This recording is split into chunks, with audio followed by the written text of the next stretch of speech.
What's up, YouTube? Capital G here. Got some really nice Super Quantum duels for you guys to check out. We know that Super Quantums are going to be getting some support in Dark Neostorm. They're getting a new pilot, they're getting a Link monster, and they're also going to be getting a new Ixie on top of that. That's kind of like an effect failure. The support is better than what a lot of people think, and I still do believe that this archetype has kind of that no one really knows what it does factor going for it. People really just kind of know about Great Magnus. They don't really know like what the rest of the cards kind of do and how the archetype works. I will say this, the deck is actually getting a bunch of indirect support from the Infinite Ignition archetype, which I totally did not see coming. I know the name in the TCG is a little different, but just bear with me. You guys will see exactly what I mean throughout these duels. So first duel is against the new Endymion Pendulums.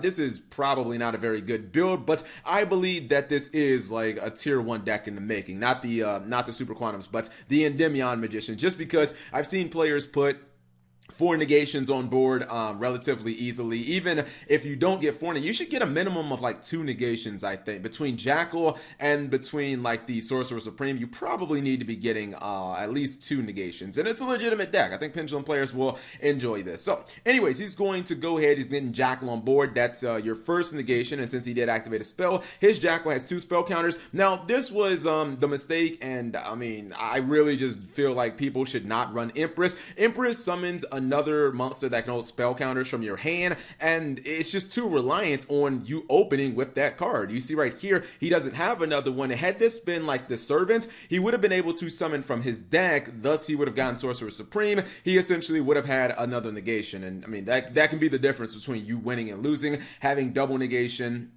and just having 1 negation. And he is going to use his Jackal really early. He uses it on the white layer. I mean, Super Quantums are a deck historically that can play through a lot of disruption, especially considering that they now have more monsters to work with. And he has Desires and he has World Legacy Succession. So basically he has extenders for days. He's going to put down the Master Cerberus, goes for Psyframe, Lamba, and then he's going to go ahead and get himself a couple draws.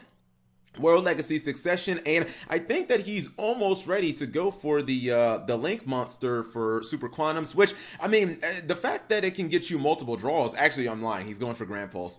I think he's going to summon that a little later. There it is. He did go into the white layer Ixie, which it's basically like Effect Veiler. It's a legitimate card. I mean, it's a rank 7, it is a quick effect, so I mean, I think any type of Effect Veiler and permanence type deals are always going to be good when it's an archetype. Now he is going to get a draw, and he's getting Great Magnus. That is really nice because this card is not a hard once per turn. Every time you summon a Super Quantum Ixie monster at its link point, you get to draw a card, and I mean, you'll see him do that a lot. So he's going to use Great Magnus. He's going to go for Saryuja Scourge Raid. He don't even need that 4 effect, man. He's like, Cap, I just want it for... He just wanted it so that he could open up some extra monster zones. He uses Great Magnus. He tags it out and gets all his monsters back, and then he's able to summon the Infinite Ignition Fortress Megaton Gale. Now, I did say in my review of this card, I thought it would be near impossible for any deck to get 3 Ixie monsters on the field that easily, and yet this guy says, shut up, Cap. I did it in my first turn. No sweat, baby. And yeah, he dropped it fairly easily. He is also going to get Great Magnus right back on the board, so it's not like he really even lost anything. He also is able to snatch steal his opponent's monster. Well, it's not technically a snatch steal. What you do with the Gale is you take one of your opponent's monsters and then you monster reborn one of your Ixies, and then you equip their monster to the Ixie that you were born. So it's stupid because it's kind of like a +2. You're taking away their monster and giving yourself a monster. Now the one downside is you look at this, you're like, damn, Cap, that's an OTK, right? 4,039 900, another 2700 beater. The one downside is you only get half battle damage for the rest of the turn, so it's going to be, I don't want to say impossible to OTK after you use the effective Gale, but it's ridiculously difficult because you basically have to do 16,000 damage that turn to, OTK, unless your opponent has taken some other damage earlier in the duel. You see that the Crusade, or I was gonna say Crusadia, the Endymion player has not given up, but I mean, it's all but over at this point. He cannot get through all of these monsters. Keep in mind, The Megaton Gale is unaffected by all monsters that are not Xyz monsters, and there's not really, like, it's not that many decks that play, you know, like Xyz that they kind of go into all the time. I mean, yeah, like Salaman, great dude, but I mean, how many other decks in the meta, like, are always going into Xyz? Anyways, second duel is against Witchcraft, and you guys know my opinions on Witchcraft. I feel like it's a fragile deck. It has to open, to me, it has to slow the game down really early. I still don't know why everybody's not playing Metaphors Fusion in this deck, considering your boss monsters like pitch spells from the hand, and like you just send spells from the hand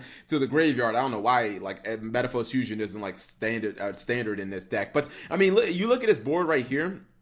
And this is the problem with not running, like, you know, slow card or cards to slow the game down. Things like, you know, summon limit, etc., etc. Because if you open like this, I mean, with Vere and Bystreet, yeah, Bystreet gives Vere protection and Vere can, you know, basically plasma your opponent. But what happens right here if you just get Kaiju? I mean, literally, you have no defense against your opponent. This card will turn off because you wouldn't control any Witchcraft, and then you wouldn't have Vere's, like, you wouldn't have her interruption. So, I mean, this is why you have to not just rely on Vere when playing Witchcraft. You gotta have like those other kind of slow the game down. I mean, you could even run something like Quiet Life. Just do all your summoning, then play Quiet Life, and you know, maybe that can slow your opponent down. I would personally prefer like a Summon Limit. Anyways, with only one kind of negation type card, his opponent should be able to just go into like Grand Pulse and, you know, basically force it out. He's targeting the Bystreet. That means that, you know, Vere has to give it up to try to protect it, but he's also playing the Mech Knights, and that's just going to give him even more fodder. Now this is where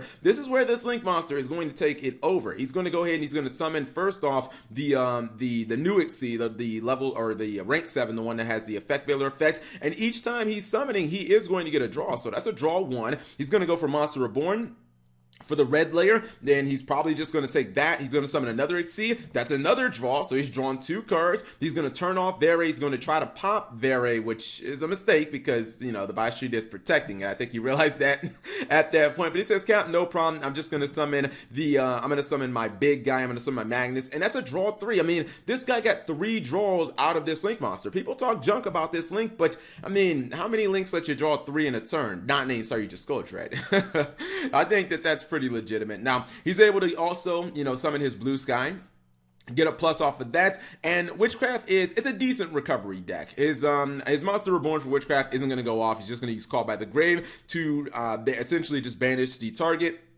He has Heine on board. That probably is going to kill the True Depths of the World Legacy because he didn't want him to get that Monster Reborn. He summons the that was, oh man, what is it? Why am I thinking that Silent Magician? Yeah, he summoned Silent Magician. That got spun back to the deck. She is actually going to make another appearance though. She's like, Cap, I'm back.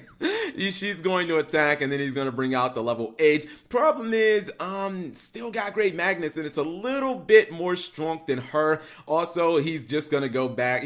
It's just so bizarre seeing somebody give up a Great Magnus for an Xyz play, for a Link play. Like, it's just so weird to see that, and he's doing it willingly too, but you know that means he can bring out the Gale. He can simply bring back his, his Xyz monster. He can basically just take her, and I mean, this play is probably more advantageous than just keeping the Great Magnus on the field, especially if your opponent only has like 1 monster, or if you've already used the Great Magnus effect, you spun back one of your opponent's cards. I kind of feel like, yeah, why not go for this? I mean, this guy's 4,000. He is going to be a +2 if your opponent has another monster on field, and he's like not quite as hard to kill as Great Magnus, but he's kind of like, he's almost as difficult. I mean, they both get fucked by Kaijus, but outside of that, again, your opponent's going to have an Xyz monster to kill him. So very legitimate duel. Anyways, let's go ahead and pause and check out the build. So this is what the deck looks like on paper, and we obviously see that there is a legitimate Mech Knight engine in here. Mech Knights give you a little more damage to your boards. Also, it makes going second significantly better. I think that this probably is going to fall in the category of go seconds. A lot of these machine decks that can summon like these huge big machine boss monsters, almost all of them go second, whether it be Cyber Dragons or I had another one off the top of my head, Trains. Like, these decks are generally going second, and then obviously going second just works with the Mech Knights because you want your opponent to have cards on the field, thus making it easier to drop these guys and just kind of take advantage of them. I mean, I feel like the new support is good. The new 3 cards that this archetype is getting, actually I think they're getting another card as well. They're getting more support, not just 3 cards. I believe believe that like people don't play them. However, I kind of feel like, I mean, what we saw from Gale, guys, like how easy it is to drop, I kind of feel like you probably are going to want this card. It gives you even more removal, taking one of your opponent's monsters, bringing back one of your big beefy Exceed monsters from the graveyard. And it used to just be, you know, you had the red layer Exceed 2600, but now you got the white layer that's like 2700. So you got two legitimate targets to actually bring back. If you were wondering, maybe could there be a hand trap that you would want to run in this build, I would personally recommend Psyframe Gear Gamma. Train players and Cyber Dragon players are generally running that. If they are only running one hand trap, you know what I mean? I think it makes the most sense if you're like always blinding seconds. And the one thing I will say about this deck is it might struggle in the same way that Prank Kid struggles from a competitive standpoint. The fact that like all your attribute is like different typing and different attributes, it makes you very susceptible to goes in match and to, you know, like the rivalry or warlords. I mean, I guess there can only be one, doesn't really hurt you, but you become like very what's the word, very I guess susceptible to like all the major hand traps that are being played right now. So that definitely is something you're going to want to avoid.